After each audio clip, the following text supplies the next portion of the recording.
that has shown up. But we'll just record it and we'll go. Well, I'm going to say a quick hi, talk to Michael for a minute, and then I've got to get going. Oh, so you're going to bail out on me and do your thing? That's what happens when you're producing stuff. All right. Okay, so Michael, I'm going to do, we're currently live, video-wise. I'm going to do a quick audio introduction. It's a short 40-second thing, and then we'll get right into it once I start the audio recording. So we do it two ways. We do it audio and video. Great. So we are going to start in 3, 2, 1. Hello? Anybody home?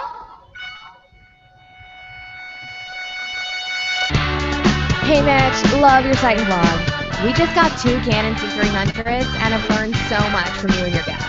Hi, Daily Visitor here. Just wanted to thank you for all your time and effort put into the site. Planet 5D has become a vast resource for me. Hi everybody, this is Tony Toscano, and Planet 5D is my favorite podcast. It gets an A. Hi, you've reached the Planet 5D blog. It's brilliant. Everything you want to know about photography and video is here. It was here yesterday, it's here today, and it'll be here tomorrow. Come back soon. Planet 5D. Welcome to anything and everything, DSLR and beyond. Planet 5D. This is the official Planet 5D podcast. Welcome, Earthlings. My name is Planet Mitch, and this is part of the Planet 5D universe. The Planet 5D podcast is brought to you by nobody because we haven't ever figured out how to get a sponsor yet, so we're going to work on that someday. I am here with Pamela Anderson, who is our Pamela Anderson. Oh, my word. Good Lord. How did I mess that up? Good grief. Pamela Ann Barry. Oh, I'm so embarrassed. I got excited for a second. Well, you know, we have another co-host who is not able to be with us today by the name of Barry Anderson. And so I've somehow contorted Barry Anderson and Pamela Ann Barry to just be Pamela Anderson. I don't know. Face is better. Minor. I don't know either. And maybe we should just stick with that. We'll just shorten the whole introduction. I don't know. Maybe it's the blonde hair, Pamela. Well, that's one way to get more viewers and listeners. Oh, I'm so sorry about that. This is episode 25 of the Planet 5D podcast. We've reached the quarter-century mark, and our guest today is a gentleman by the name of Michael Waldron. Am I saying that, Michael? That's totally right. Michael Anderson is from, I might as well just run with it, right?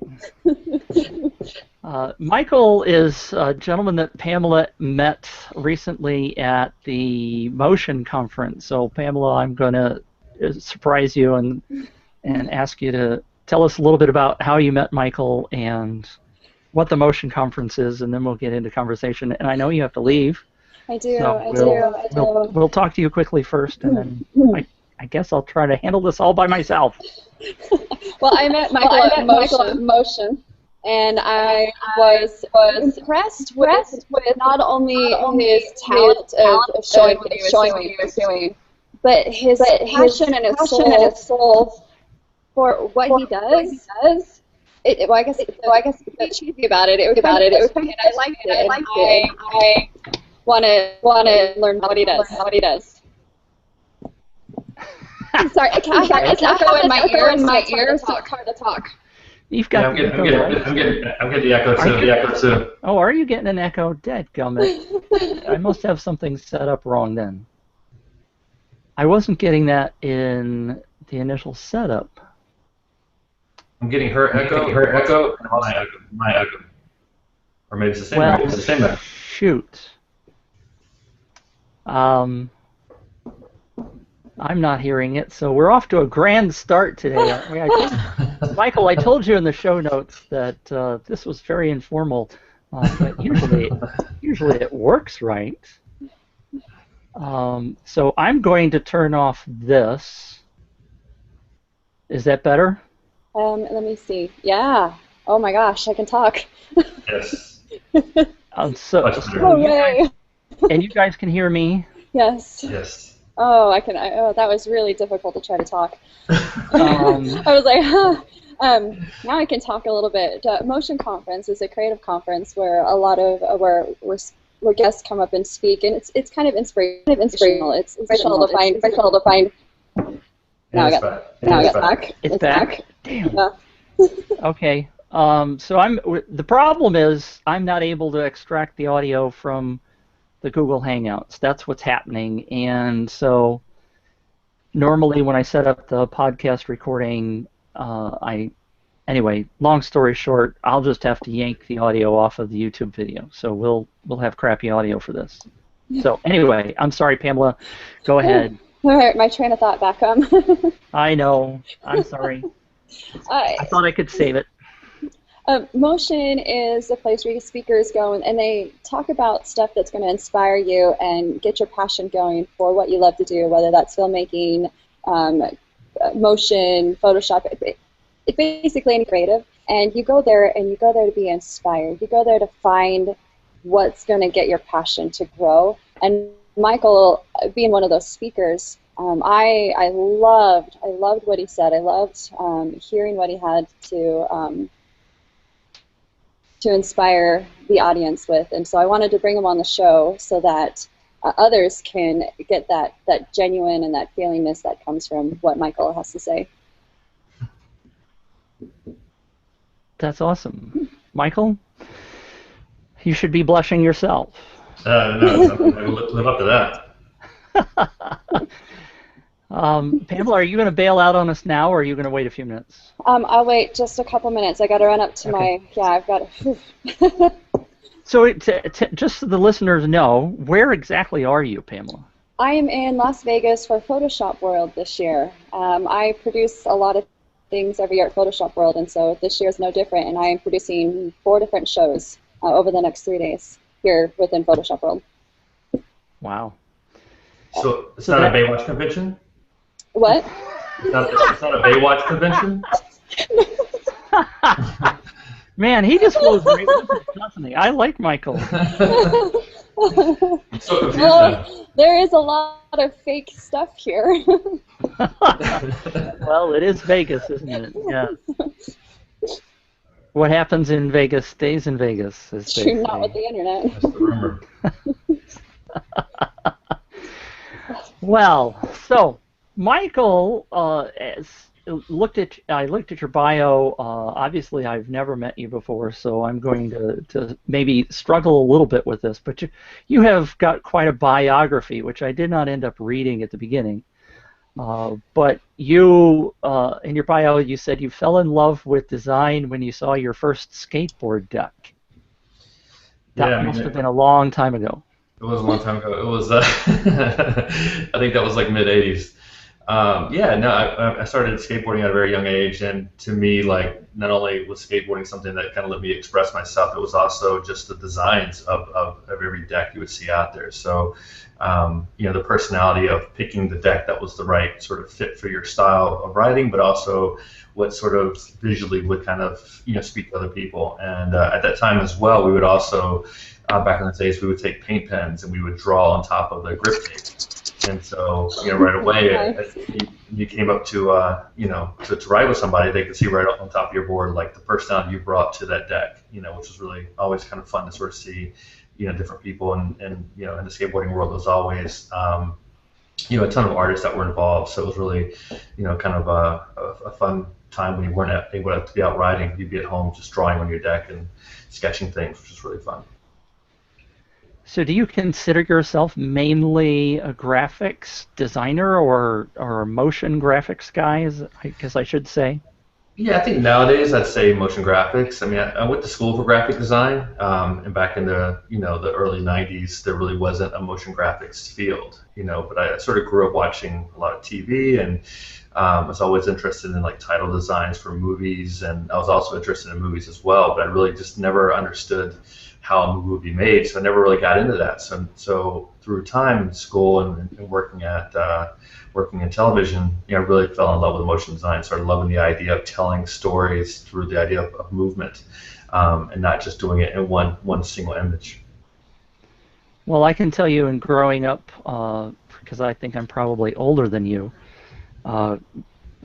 graphic or motion graphics, especially in TV, have changed so much over the years, and it's become such an integral part of the television viewing environment, especially in live sports.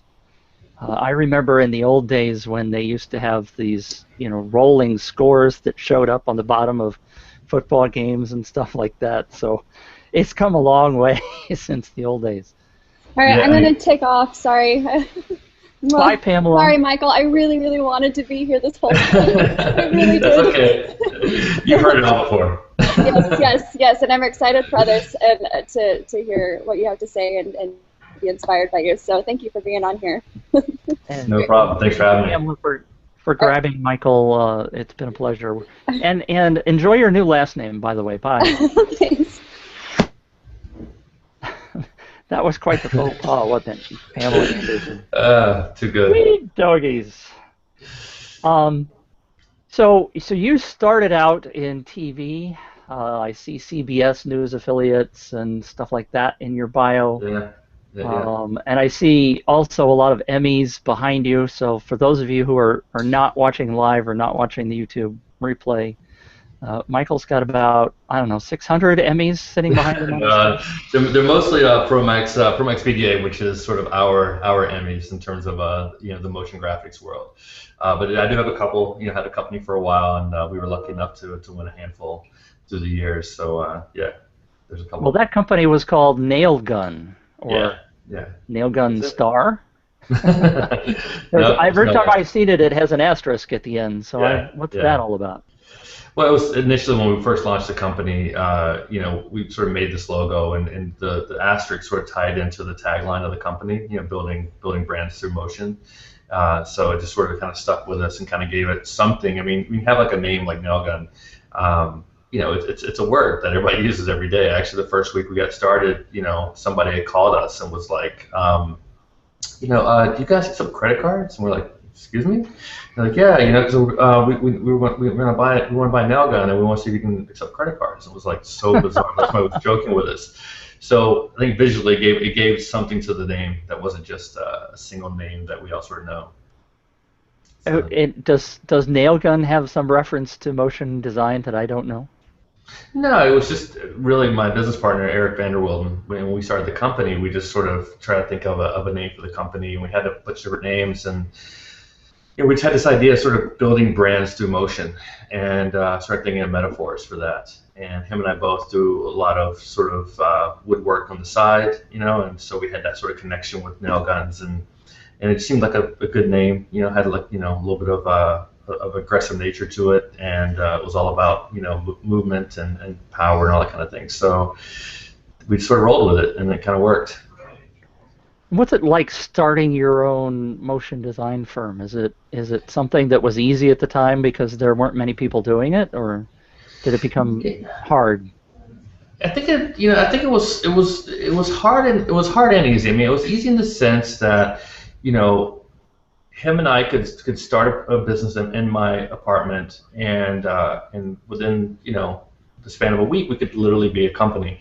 The hard part was trying to find some loans from banks and kind of getting the financial stability right away. Because him and I didn't really have money, and we didn't have an investor, and so we started going to banks, and everybody's like, well, what are you selling? And we're like, oh, we're selling TV show packaging and commercials, and they just can't get their head around that. So unless you're actually selling a physical product, there wasn't a lot of interest in kind of giving you money.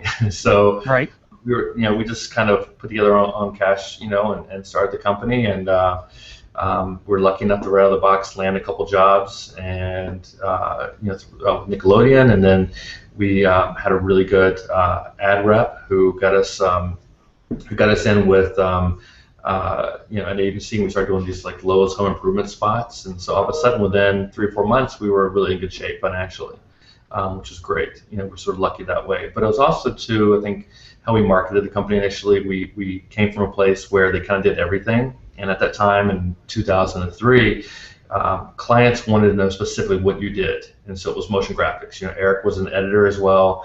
I was a director, but we didn't really push that. We just pushed it. We pushed the one thing, and I think that really helped in the beginning. And then over time, as money started getting tighter everywhere, and the economy started kind of going backwards, I think everybody started looking for more one-stop shop. So at that point, we were established, and people would come to us, and we could do the whole thing. Versus initially where we only did portions of it. So was that still in New York, or were you out in LA area? No, I mean the whole time we were in New York. First year we worked in my apartment. We quickly hired 2 interns / freelancers that were students of mine, because I also teach at the New School. And then we hired a producer, and within the first year we got up to like six people. So we connected the apartment. And so at that point, after me living in a bedroom for a year and having the company take over the apartment, we were like, we need a bigger space. So we actually ended up moving to 22nd Street. We found a great place, did a little build out there, took over about 2,300 square feet. And then after that first year, we were up to about like 12 people, and we were sort of off and running. But the whole time we were always New York based. We had a couple offers to merge with companies on the West Coast. We had a couple, reps that were wanting us to open up a second shop, but we just always sort of felt that was like the kiss of death. Once you sort of, started to expand too quickly, that would be trouble, And Eric and I weren't both creative directors, so it wasn't like one of us could go to the West Coast, one could be here. He was more on the production side, and I was more on the artistic direction side. So it was really good for us to sort of stay together. Is Nail Gun still around, or because I know we haven't really totally finished the bio yet, because now you're working at a place called TV Land. Yeah, TV Land. So long story short, we had the company for 9 years, and after 9 years, we had some interest in some companies buying us and merging, and we started looking into that because the economy was kind of going, like I said earlier, the wrong way. And the thing that was so crazy was that it wasn't like we were not busy. Last year, the year before we closed, we were actually looking for a bigger space because we had got up to like 20, 22 people. And we're working on really, really large jobs with ESPN. We did the whole promo package for college football. That was the regular season and all the bowl games. So, a lot of work with EA Sports. And so at that point, we're looking for a bigger space. But the issue we were running into was just getting timely payment from companies. And is that you could be accounts receivable rich, but you could be cash poor, and meeting payroll every 2 weeks was not fun, and it's it just wasn't something that I was enjoying at that point, and having trouble sleeping at night was something I never had to worry about too much before. So wasn't really sure. And after 9 years, I was kind of like ready to try something new. And one of our clients was TV Land, which is a Viacom network, and their VP creative director had left, and they had sort of reached out to me. We had talked, and they offered me a position. And the idea of doing going to the network side away from the vendor side, was kind of exciting to me. And it was also exciting to be able to oversee not only the on-air stuff, motion graphics, which is what I know and love, but also the off-air as well. So that was kind of a nice situation. They were also going through a rebrand, new logo, new positioning, and that'd be a great place to go and try to kind of put my imprint on it. So when we go off the air, I want to spend a couple of minutes talking to you about acquisitions, because actually somebody has submitted a bid to buy Planet 5D, so I need some advice. How's that? Might not be the right guy to talk to because it didn't work out for me. So what was it that Pamela, when Pamela saw you at the Motion conference, what were you speaking about that got her so excited? Well, I mean, first off, the Motion conference is this amazing little conference. in Albuquerque. And I think when Elaine and Becky started the conference, it was about anything that was motion based. So it would be this great mix. So like me, I was a motion graphics person, also direct live action. You also had people who were visual effects people that would speak. You would have people that were highly involved with stop motion, editing, music, anything that had to do with time-based creative. That's what this conference was about. So this was actually my sixth year speaking at this conference. Which has been really fun. I've been going there for a while now, and I've met some really great people there. So it's a really intimate conference where you can actually meet people and talk and hang out, and I've made some really great friends through the time. And this year, Elaine and Becky approached me about creating an original piece for the conference. And in the last couple of years, I basically did these 20-minute sort of TED Talk presentations. And I try to bring a little bit of flavor, a little bit of humor to my presentations. And when you talk about graphics and design, there's usually not like a whole lot of sort of humor behind that. So I try to bring, exactly, it can be a little boring, it can be a little tired. So I try to add a little bit of something to it. So what was fun this year was that they approached me doing a piece, and my group here at TV Land had talked about what we could do, and I approached Kim Rosenblum, my boss here at TV, and I was like, hey, in their downtime, during summertime, can we, work on this project for motion? And she was totally behind it, which is great, kind of give us the ability to do something that wasn't just strictly TV-based or TV Land-based. And we had decided to do this thing called the Exquisite Corpse Project. And if you know the Exquisite Corpse, it's basically, it was a game that was created where you took a sheet of paper and you fold it into fours, and four people would play the game. And so each person would draw or write something on one panel, and then hand that sheet of paper off to somebody else. They would flip the sheet of paper, and then they would take it and then transition from whatever the person did before to make their piece. And then that would happen over and over again. So you had one piece that was made through collaboration. And it'd be four panels that would make up one image. So we thought, we could do our spin on that and do like a motion version of that, where each one of us would have 3 to 5 seconds to create a piece, where you could actually, animate something, but then you would then hand that off to somebody else, and they would take over and they would figure out a way to transition out of their section into your section, and you would, do that to the whole group. So it's probably, I guess it's a 2-minute-long piece, probably 16 of us, I think, in total. And then I had a couple like little rules where certain composition you had to start with or end with, and style was completely wide open, and you had to tell us a little bit about yourself. So what was really fun is that we ended up with this long piece where I started. It goes from me to Allison to Simon, and it goes through the whole group. And at the end, I sort of come back and I transition back into me, and then I sort of wrap it up. And we had this like really one nice long cohesive piece, and it's just fun to sort of see the different personalities, different styles. Some people in the group weren't even designers, some people weren't animators. So not only was everybody doing their own little 3 to 5 seconds, but we were also sort of helping each other with our sections. And granted, the thing was that we were really not that slow this summer, so it was kind of hard to get to. So there were a lot of weekends, a lot of nights working on this piece, just for the fun of it, which is great. And going into it, I thought there's no way everybody was going to be able to hold up their end of the bargain. And at the very end, everybody did a really good job. And me as a director, I sort of set guidelines, I oversaw all the way through, but I kind of let everybody sort of have their little moment, and I kind of gave them feedback. But for the most part, I tried to let everybody do their own thing. So that was the piece that we showed, and then we just sort of talked about the collaboration of that, which was really fun. Do you find, it seems like to me your heart is really as a creative, but it seems also that you're more of a managerial type, if I can label you and shove you into sort of a little box. Is that been a problem for you, or am I not getting the right label for you? I think when people ask me that question, I think, there's a part of me that could just show up and be the creative director of this network, and be as hands off as I want it to be. But after having a company for 9 years and being in business for a long time, I don't like to just let things sort of go. So for me, it's I spend a lot of time working with each individual art director, especially on the front side of getting the directions down, where we want to go, and I just try to create a clear vision for the network from a visual standpoint. That's my responsibility. Also, part of my job is I do direct quite a bit in terms of like the spots or the key art shoots, that kind of thing.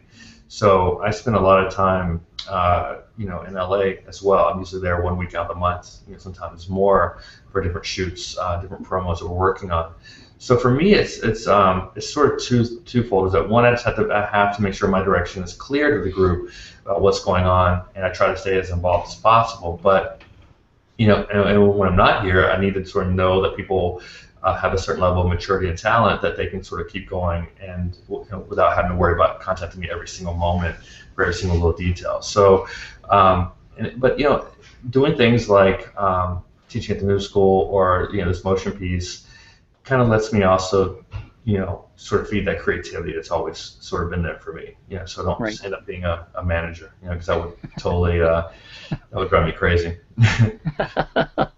Yeah, I can imagine that for most creatives that is trouble.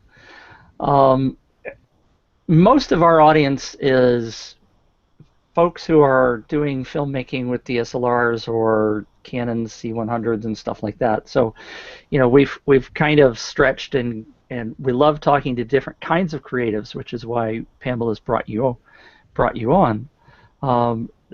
But just to give a little context, would you tell us a little bit about your role? You started to say some stuff about TV Land, but I don't know that most people necessarily know what tvland.com is and what kind of creative direction it needs. I mean, isn't it just, I'm playing novice here, isn't it just a whole bunch of TV shows that are thrown together to make a network kind of thing? Yeah, that's kind of it. Totally it. It's so basically, I mean, for me, so TV Land was a network that basically ran syndicated shows, like old reruns like Gilligan's Island, Andy Griffith, that kind of thing. And that was sort of their niche. So in the 90s, when cable started really taking off, and everybody started trying to find their own little niche, that's what their niche was. And then over time, every network was like, okay, we're not just happy with the niche that we have. We want to expand and be a little bit more broader in our base. So about 5 years ago, TV Land started making original shows, and TV Land was more of a comedy-based network. We're part of the entertainment group, which is Spike and Comedy Central, which are two other networks. And so our demo is sort of like it used to be the demo was baby boomers. Now it's a little more Gen X. So we have shows like Hot in Cleveland with Betty White, which is a very popular show on our network. We have shows like The X's with Donald Faison and Kristen Johnston and Wayne Knight. And we have a lot of new stuff kind of coming out down the line, which is even more sort of in the Gen X kind of world. So for me, I mean, my duty is sort of like making sure that the visual identity of network is what I want it to be, and what Larry, the president, and Kim, the EVP of the brand creative group, that it is what they're looking for. So every ad that goes out for the network that promotes a show, I oversee that and go into the creation of that, whether it's through ideas or the visual identity of it. Every promo, every 30-second, 15-second commercial that goes out, that's what my group does as well. We also oversee tvland.com. We have a TV Land app coming out in the fall, that you can watch all these shows on the app on your iPad or your iPhone. So all of that visually is what my job is, that I oversee every single day, and make sure that the visual identity of the network is exactly what we want it to be. So for those of viewers who are kind of gearheads and software fanatics, what kind of software do your people do all of this motion and creation with? Well, I mean, we use Photoshop. Photoshop, Illustrator, After Effects is our main motion graphics tools. We edit in Final Cut for the time being. Premieres. 10 or 7? Still 7. Yeah. I don't know anybody that's working on 10 honestly these days. But we're looking at Premiere. We're looking really hard at Premiere at this point to segue over. We use Cinema 4D for most of our 3D animation, which isn't a lot. And then, in terms of equipment, we use 5Ds a lot for like our sponsored spots where we have like a couple people out on location. We do a lot of things like, we're doing something with like Scott's paper towels. We'll basically do a commercial that's a co-branded thing. That's TV-Man and Scott's paper towels. And those kind of things will, because they're out there in the environment, we shoot those a lot with 5Ds. The stuff that I normally do, if it's highly compositing, like if it's green screen, we'll use the Red camera, or the Alexa. We just shot 6K, 2 weeks ago out in LA on green screen, which is pretty crazy. That was fun. So a lot of that kind of stuff, the higher end stuff, is what we shoot out in LA, and then some of the smaller stuff, which to me, I love the way things look on the 5D. I love the the shallow depth of field, and the coloring we can get with that, which is really, really nice. So that's normally my preference, unless I'm just doing high end compositing. Then I just need the extra pixels. That's awesome. I had heard a statistic last year, and I mean, you seem to be kind of echoing that. That over 50% of all commercials in the United States are being shot still on DSLRs. Do you think that the direction is still with DSLRs, or are people moving more to 4K and the bigger, fancier cameras? What's your take on that? I think it depends on the output. I think it depends on where the final product's going to be. I see a lot of stuff like in my Facebook timeline from like Levi's and from Burton, where you can see all that's shot 5D. You can tell it right away. It's gorgeous, shallow depth of field, a lot of movement, Steadicam kind of stuff. And I think that all that's great. And I think when you start getting into compositing, I think when you start getting into high-end visual effects, I still think you need those pixels. I think you need the bigger camera, the shallow depth of field, and the ability to move the camera around is not as important. I mean, you still Steadicam and do other things with the dollies and stuff. But I think, to me, there's still like a huge gap in between, those two things. For me, it's if I know I'm not doing any real compositing, it's just graphics going into a world. Like we shot something recently, spot for Terminex, and that was all live action, and graphics were just kind of like text bubbles popping up over top of it. There's no need for us to have a red in that situation. I'd rather have a couple of 5Ds and shoot it that way. Well, I'm thrilled to hear that people are still picking the right tool for the job, which is the way it should be. But I also hear a lot of people who go, well, I'm only going to shoot on the Red, or I'm only going to shoot on the Alexa because that's just a better highfalutin camera, and I just rather it's a prestige thing. So totally. But I'm guessing that you're not really having any pressure to go to 4K, or I mean, you said you shot something with 6K. But that's primarily because you feel like you need the pixels in order to handle the green screen and the other effects. Is that right? Yeah, totally. I mean, for us, like, when we used to shoot with talent green screen, even 3 or 4 years ago, you would shoot, the wide stuff, and then you come back. Hey, now we're going to go back and we're going to do it all again, shoot it tight stuff, and talent's talent. They're staying from these hot lights all day long, getting direction. They have things to do. They don't, they're trying to engage, but like, well, didn't we just do that? And you're like, oh, we got to do it again, but I got to shoot it differently, especially when you're working with actors coming off of like 4-camera sitcoms where, they do it one time and 4 cameras are capturing it, and it's all there, so that was very confusing to them. So now it's easy for me because I can shoot it, I can shoot it wider, I can shoot it medium, and my mediums turn into medium tights, my wides turn into wide tights, or wide mediums, and I can get a lot more and not have to worry about capturing the exact same performance again, or also driving them crazy by keeping them out there for like 8 hours versus 3 or 4. Right. I have a problem with my wide tights. They're they're still a little too. I'm going with the fashion joke. Never mind. It just is. White tights. Yeah, gotcha. All right. So TV Land is doing fairly well. I'm gathering you're producing lots of new shows and things are going well.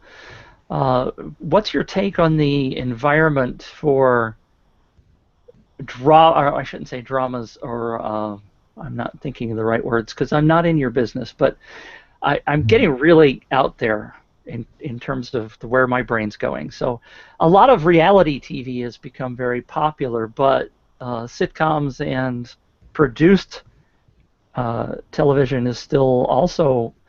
But is are sitcoms taking over the world? Is what I'm really trying to get to. Not sitcoms. It's weird. I mean, reality TV. Reality, yeah. I mean, it's kind of it's sort of back and forth. I mean, I think if we were having this conversation 6 years ago, I think everybody was super fearful of everything's going to be reality TV, and all sitcoms were dead for a while. There was still some dramatic, scripted stuff, but now it's kind of gone the opposite way. I think now scripted is really, really popular, really, really hot. I mean, there's some of the best television that's ever being made right now. Shows like, Hannibal, True Detective, Breaking Bad. Some of the best content out there. And then I think now, I think comedies now are starting to they were kind of 2 years ago starting to kind of come back strong, and now they're starting to kind of, there's not as much comedy out there. And there's still some reality, but the reality's even smaller now. I think it's still cheap, kind of good programming in terms of what some people want. But there's not as much of it. So for us, we're trying to find, the comedy in the middle. We've gone. Each year we keep adding more and more original content because it's harder to get shows in syndication now because there's so much competition for that. And we just found that we can make our own stuff and people enjoy it more. It gets higher ratings, and I think in the next year, we're going to be almost doubling the amount of original content that we're making. So, which is great because I think for us, for a long time, it was we'd make a show, we not make a show for a couple of months, and then we'd make a new show. And now we're trying to get in that rhythm where there's constantly original content on the air, which is really exciting because then people just know that they come to TV and they're going to get really fun, lighthearted entertainment. I told you I was all over the place. You're teaching motion graphics. Yeah. Is that correct? Yeah. Yes. Yeah. At the new school, I'm not familiar with that. Is it obviously in New York? Yeah, it's a New York-based school. It's basically Parsons, which I think everybody knows Parsons a little bit better because of the fashion part of that school. But the new school it's a really big school. It's a mixture of everything, but their design and animation is actually really strong. It's New School and SVA are all kind of in the same sort of area in Manhattan. But I've been teaching there since 2001. I taught in the graduate program for a long time there, and then now I'm also teaching in the undergrad program as well. So teaching motion graphics 1, very beginning, After Effects. But it's always fun to me because I love seeing people get excited about motion graphics, and I love talking to them and kind of getting them started. And seeing what they create, it kind of keeps me sort of fresh, and I just love the fact of seeing what they do with the tools that they have available to them now. What kind of advice are you giving to them in terms of what you think the future directions are? Ooh, that's a loaded question. I think my biggest advice, honestly, these days is. What's cool about motion graphics specifically is that, 10 years ago, you had motion graphics, you had live action, you had special effects, all these different things that, you kind of would be interested in, but that wouldn't be part of your world. And now motion graphics is kind of like an amalgamation of all these things. One day you're doing sort of what's traditional motion graphics. Sometimes you're doing cell animation. Sometimes you're doing special effects. So what I feel like is that I feel motion graphics is a really good base for these guys to learn time-based animation, and then from there they can sort of take it wherever they want to go with it. It could be they can go and work in environmental, architectural type, based design. They could work in TV. They can work on a digital work. There's a lot of people now like with animation and phones and phone apps. That's kind of like an important part as well. So for me, I just feel like it's a really good base for them to kind of go in the direction they want to go, and I get like a nice mixture of talent and backgrounds that are all kind of coming back to this one little spot. Yeah, and I just feel like it's a great jumping out point. A lot of people are like, oh, TV's going to be dead, and it's like TV's not dead. TV's just evolving. But if you learn this, it's just a great thing to learn that you can take it wherever you want to go. Yeah. And that's to me what sort of makes it exciting. I find that fascinating because I still actually have a cable subscription. I think I'm a dinosaur in that regard because a lot of people I know have given up and they're watching everything online. Yeah. Is that sort of the direction TV land is going? I mean, there's a lot of shows available, but TV land's still on cable, right? Yeah, still on cable. It's not going anywhere anytime soon. Yeah. Viacom has a lot of great networks. MTV, Nickelodeon, VH1, Spike Comedy. I mean, they have a great portfolio of networks of entertainment. But to me, I think what's interesting is that a lot of people, a lot of like millennials have moved away from watching TV on a TV screen. And people, I think the initial sort of top line of that is like, oh, millennials aren't watching TV anymore. It's like, no, they're totally watching TV. They're just watching on their iPad. They're watching it on their computer. And trust me, if I was, 20 again, or say even 16, say you're in high school, the last place I wanted to be was watching, TV with my parents because we were watching whatever they were watching. So now they can watch it, on their own. So, that content, yes, you can, I guess, find it out there for free, but people are still accessing it some way, somehow still wanting that content. So yes, they're on their devices, they're multitasking, but it's still there. So I mean, I watch it on my iPad sometimes. I watch it on my TV. I'm waiting for the point where I can kind of do both, where I can easily watch something, and pause on my DVR and then pick it up on my iPad on a plane. That's what I'm waiting for. Yeah. I know some boxes out there and that kind of thing, but it's all too complicated at this point. But I love my Apple TV. I watch a ton of movies on Netflix. I buy movies and watch them there. It's a great device to be able to kind of bounce things back and forth.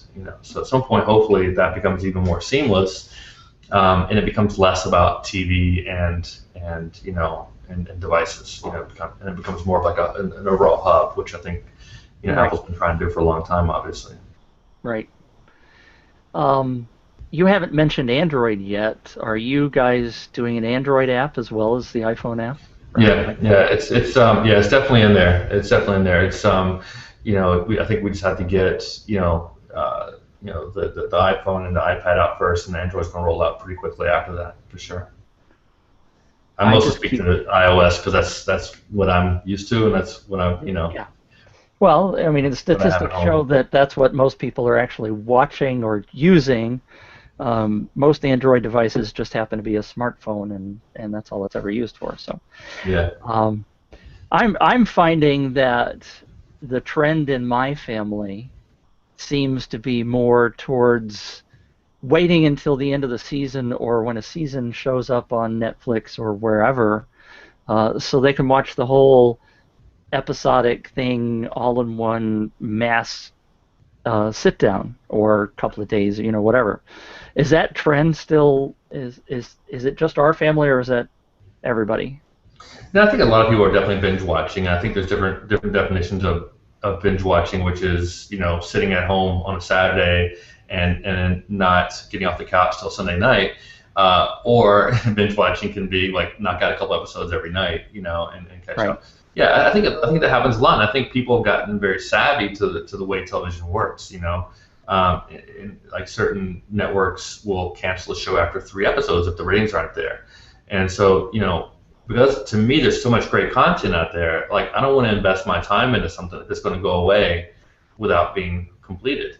So, obviously things that AMC comes out with or HBO, I'm much more in tune to watch from the get-go. But if it's an FX show or something or like that, I might just like, hey, let me just see how it goes, and and then if it makes it through season 1, I hear it's going to pick up season 2, then I'll catch it on Netflix.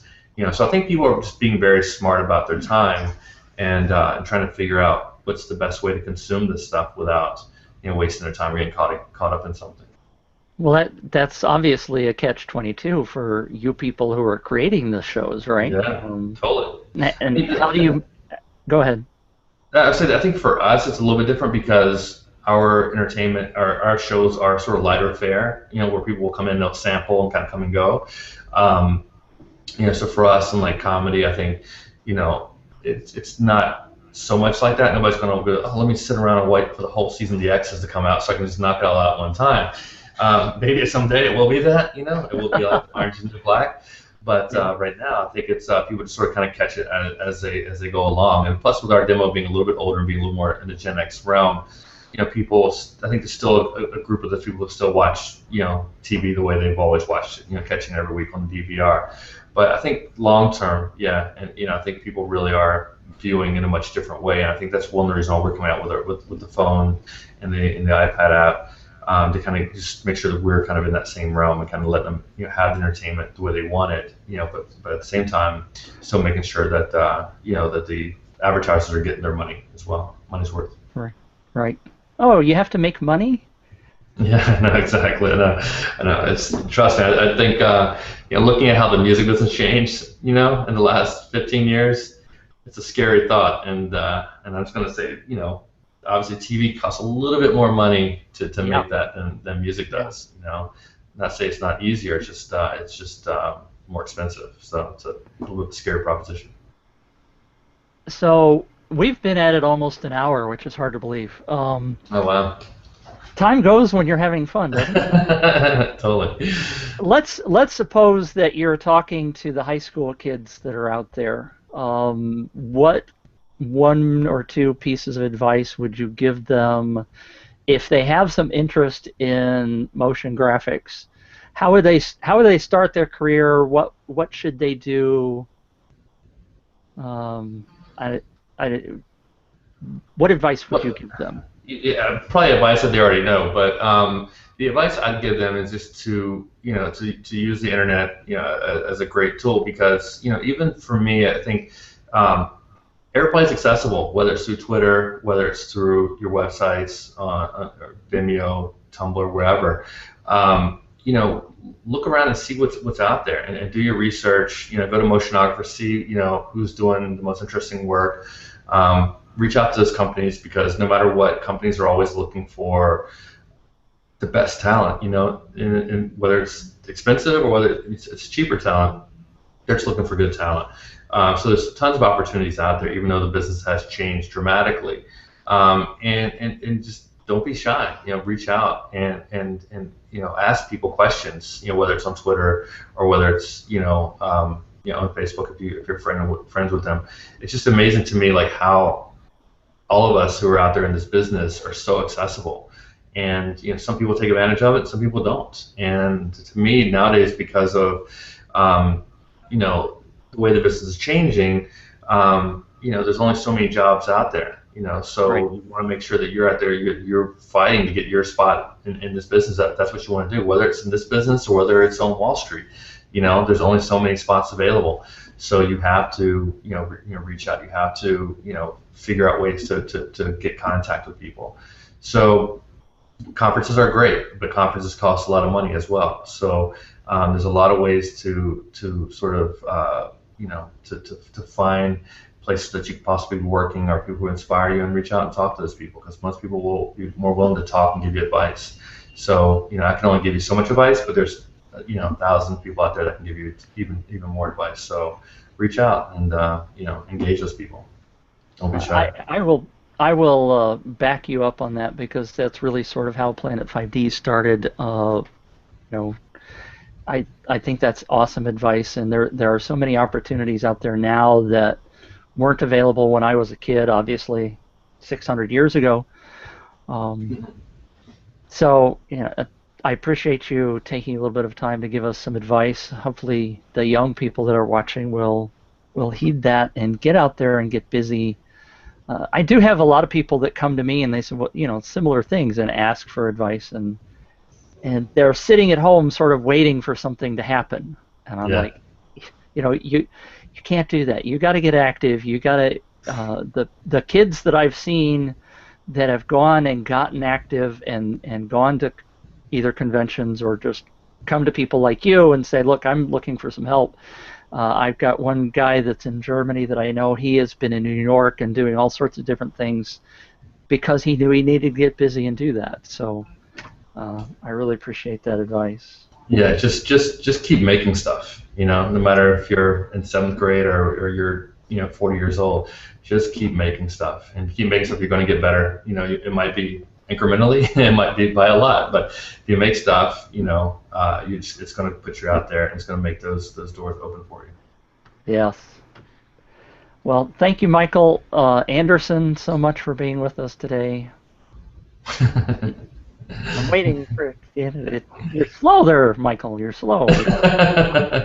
What, Michael? Waldron. Yes. Yeah. Yeah. Well, thanks for having me. I appreciate it. I've downloaded some of the podcasts and been listening to them, so it's great to have me on. I really appreciate it. It's great to have people like you who are willing to share and give back, and especially those. I think the people that have gotten far in the business, like you, are the ones who are also willing to teach. So I applaud you for taking that avenue as well. Yeah, it goes both ways. If people want to find you on Twitter and Facebook, do you have some addresses that we can share? Yeah. So on Twitter, I'm at TVArtBoy, TVARTBOY. It's a long story for another podcast. It's one of those random things that sort of just happened back in the day. And Art Boy. Had a friend I kept calling him Weather Boy at the TV station, so he started calling me Art Boy. And I needed a handle for like Instant Messenger. And next thing I know, it just stuck. So yeah, you can find me there. You can find me on Tumblr, Instagram as well. That's probably where most of my I take a lot of photography, a lot of photographs, and so you can check me out there as well. Awesome. Thank you so much, Michael. This has been Planet Mitch, and Pamela Anderson was with us earlier. And we'll have another great guest next week on the Planet 5D podcast. I don't know who it's going to be yet. We're still trying to recover from my kidney stones and to get things organized, and I know you don't want to hear about that whole story. But anyway, thank you very much, Michael, and we'll chat with you again soon. You bet. Have a good day. Thanks, everyone.